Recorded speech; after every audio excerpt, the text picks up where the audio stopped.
Bonjour, bienvenue à vous. Notre invité qui a connu tous les succès avec la télévision renoue avec son premier amour, le cinéma. Pierre Grimblat, bonjour.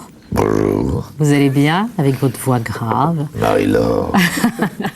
Voilà, autant de sujets qu'on va découvrir ensemble, Pierre, dans lequel peut-être vous allez retrouver vos marques. Et je vous présente Alexandre Chavel qui a choisi, lui, d'autres sujets. Pierre.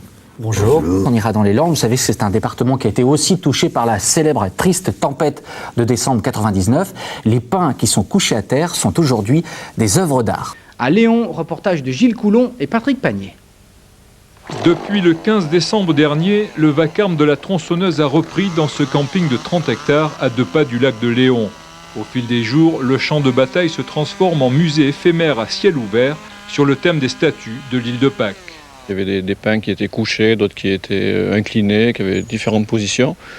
Et bon, j'avais vu des photos des statues de l'île de Pâques qui étaient un peu dans toutes ces positions aussi, jusqu'à l'horizontale, il y en a même par terre. Donc, en discutant avec le sculpteur, on a vu que ça correspondait à peu près à ce que l'on souhaitait. Ce travail à la tronçonneuse est particulièrement épuisant pour cet artiste qui travaille d'habitude sur des bois nobles comme l'if et le chêne.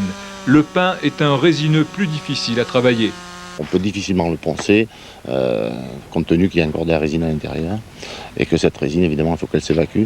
Et on compte sur le temps pour ensuite donc les résiner, les résiner et les entoiler, de manière à les durcir et ensuite de les peindre. Pour les habitués du camping, effet désastreux de la tempête ou expression de l'artiste, de toute façon, le paysage est bouleversé. Ça va surprendre, oui, parce qu'il y a beaucoup de personnes qui viennent depuis des années. Et lorsqu'ils vont arriver, ça va surprendre vraiment beaucoup de monde. Nous-mêmes, nous avons été surpris en arrivant ce matin. D'autres pins sont en attente. Ils représenteront des sportifs ou des animaux sauvages. L'inauguration est prévue le 15 avril, le jour de Pâques.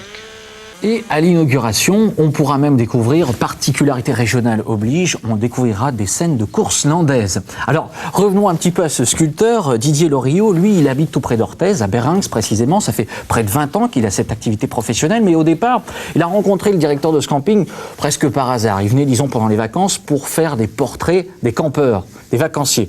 Et puis, il a proposé ses services en tant que sculpteur. Il faut savoir qu'il a réalisé, ou tout au moins jusqu'à Pâques, il va réaliser 25 sculptures.